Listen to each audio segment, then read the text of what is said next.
अस्सलामुअलैकुम व्यूवर्स। इस उम्मीद के साथ कि आप सब अपने अपने घरों में अपनी फैमिली के साथ खुश व आबाद होंगे। दुआ है पाक परवरदिगार से कि वो हमें हासदों के हसद और बुरे लोगों के शर से अपनी पनाह अता फरमाए, आमीन।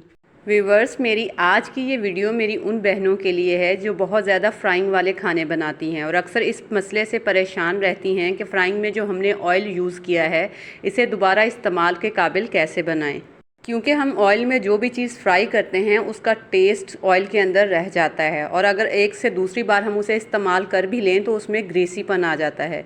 इसी चीज़ को मद्देनज़र रखते हुए आज मैं आपके लिए ये एक बहुत सी ज़बरदस्त सी वीडियो लेकर आई हूँ।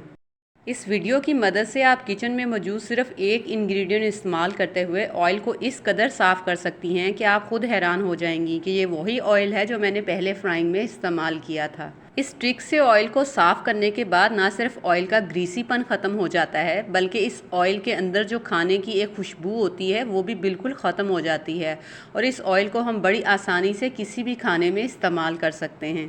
तो चलिए जल्दी से मैं यहाँ आपको इस्तेमाल शुदा ऑयल को दोबारा से नया और बिल्कुल साफ़ करके इस्तेमाल के काबिल बनाने का तरीका बताती हूँ। इसके लिए यहाँ मेरे पास तकरीबन 3 पाव के करीब कुकिंग ऑयल है। आप यहाँ ऑयल का कलर देख सकते हैं।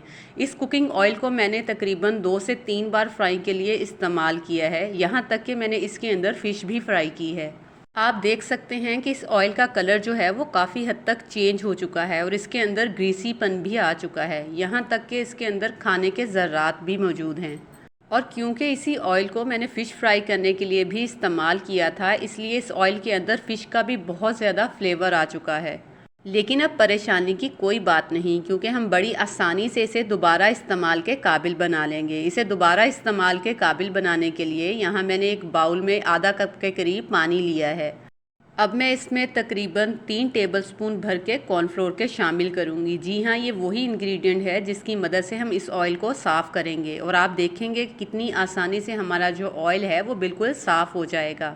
अब हम इस कॉर्नफ्लोर को पानी के अंदर अच्छे से मिक्स कर लेंगे और मिक्स करने के बाद ये कुछ इस तरीके की दूधिया फॉर्म में आ जाएगा। अब हम इस कॉर्नफ्लोर वाले मिक्सचर को ऑयल के अंदर डालते हुए इसे ऑयल के साथ अच्छे से मिक्स कर लेंगे।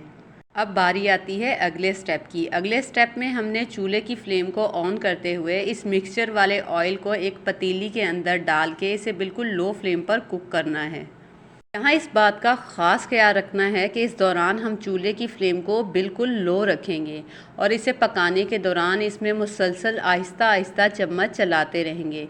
यहाँ ऑयल में बिल्कुल भी बॉयल नहीं आना चाहिए।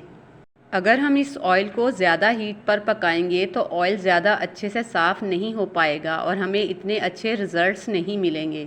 इसलिए हम यहाँ चूल्हे की फ्लेम को बिल्कुल लो रखते हुए इसे आहिस्ता आहिस्ता हिलाते रहेंगे। इस पॉइंट पर ऑयल को साफ़ करने में तकरीबन 8 से 10 मिनट लग जाते हैं। ऑयल को तकरीबन 3 से 4 मिनट तक पकाने के बाद आप देखेंगे कि इसके अंदर हमने जो कॉर्नफ्लोर शामिल किया था उसकी गुठलियाँ बनना शुरू हो जाएंगी। आप देखेंगे कि तकरीबन 7 से 8 मिनट तक पकाने के बाद इस ऑयल का जो कलर है वो लाइट होना शुरू हो जाएगा और इसके अंदर खाने के जितने भी ज़र्रात थे वो भी इस कॉर्नफ्लोर के अंदर आ जाएंगे। अब हम इस ऑयल को मिक्स करते हुए मज़ीद 3 से 4 मिनट तक पकाएंगे, यहाँ तक कि ये बिल्कुल ट्रांसपेरेंट हो जाएगा और इसे देखने के बाद बिल्कुल भी नहीं लगेगा कि ये इस्तेमाल शुदा ऑयल है। यहाँ ऑयल को पकते हुए तकरीबन 10 से 11 मिनट हो चुके हैं और हमने इसके अंदर जो कॉर्नफ्लोर शामिल किया था वो भी बिल्कुल ट्रांसपेरेंट फॉर्म में आ चुका है। तो लीजिए, अब हमारा जो ऑयल है वो बिल्कुल साफ़ हो गया है। आप यहाँ अपनी आँखों से वीडियो में इस ऑयल का फ़र्क देख सकते हैं।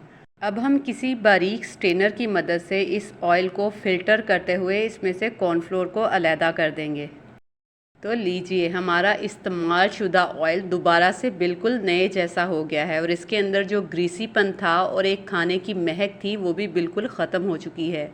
आप भी रमज़ान आने से पहले पहले एक बार इस ट्रिक को फॉलो करते हुए फ्राइंग शुदा ऑयल को साफ़ करके ज़रूर देखिएगा, ताकि आपको रमज़ान में आसानी रहे और आप रमज़ान में बड़ी आसानी से इस्तेमाल शुदा ऑयल को दोबारा इस्तेमाल के काबिल बना सकें।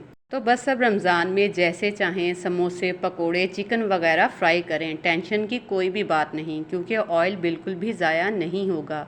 उम्मीद है आपको मेरी ये आज की वीडियो ज़रूर पसंद आई होगी। अगर आपको मेरी ये आज की वीडियो ज़रा भी फ़ायदेमंद लगे तो जाने से पहले मेरे चैनल को सब्सक्राइब ज़रूर कर दीजिएगा, ताकि मैं आपके लिए ऐसे ही ज़बरदस्त वीडियोज़ लेकर आती रहूँ। अगली वीडियो तक के लिए मुझे इजाज़त दीजिए। अल्लाह हाफिज़।